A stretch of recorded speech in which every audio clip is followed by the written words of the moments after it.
टीका होते मुख्यमंत्री म्हणतात की अशा प्रकारे वक्तव्य करताना संवेदनशील केले पाहिजे.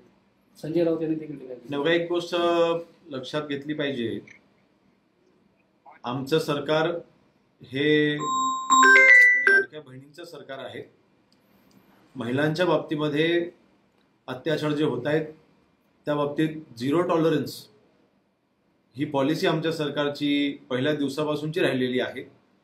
मी स्वतः गृहराज्यमंत्रीपद स्वीकारल्याच्या नंतर बहुतांश महाराष्ट्रामध्ये असलेल्या कमिशनमध्ये स्वतः मी बैठका घेतलेल्या आहेत.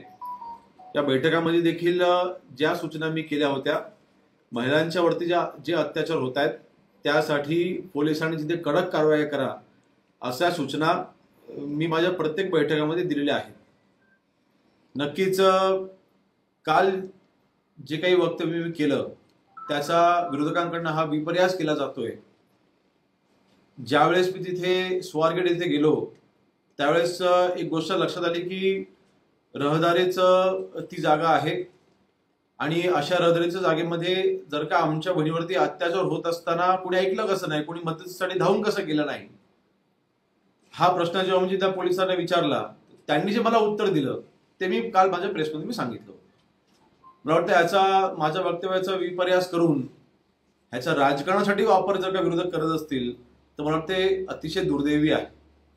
आमच्या सरकारची पॉलिसी ही महिलांच्या अत्याचाराच्या बाबतीमध्ये ही झिरो टॉलरन्स पॉलिसी आमची आहे आणि जी कायम राहील. किंबहुना मी काल देखील म्हटलं होतं की जो काही आरोपी, ज्यावेळेला हा आरोपी पकडला जाईल तेव्हा त्याच्यावरती कडक कारवाई झाली पाहिजे अशा पद्धतीच्या आमच्याकडनं तिथे जे काही कायदेशीर बाबी करायच्या त्या केल्या जातील हे माझं कालचं स्टेटमेंट होतं. त्यामुळे आरोपीला वाचवण्याचा प्रश्नच उद्भवत नाही. उलट त्या आरोपीला मुस्काळ त्यांच्या आवडण्यासाठी पोलिसांची यंत्रणा गेले 2 दिवस परिश्रम घेत होती. त्याला यश देखील आलं आणि शेवटी गृहराज्यमंत्री म्हणून माझा तिकडे जाण्याचा उद्देश देखील हाच होता की पोलिसांच्या मार्फत जी कारवाई केली जाते ती योग्य आहे की नाही त्याच्यावरती लक्ष ठेवण्यासाठी किंवा लवकरात लवकर त्या आरोपीला पकडा, त्याच्यावरती कारवाई ही कडक झाली पाहिजे ह्या सूचना देण्याकरता मी तिथे आलो होतो. त्यामुळे आरोपीच्या बाजूने आमचं सरकार आहे की आरोपीला वाचवण्याचा जो प्रयत्न करताय असे जे आरोप आमच्यावरती होत आहेत ह्याचं मी खंडन करतो.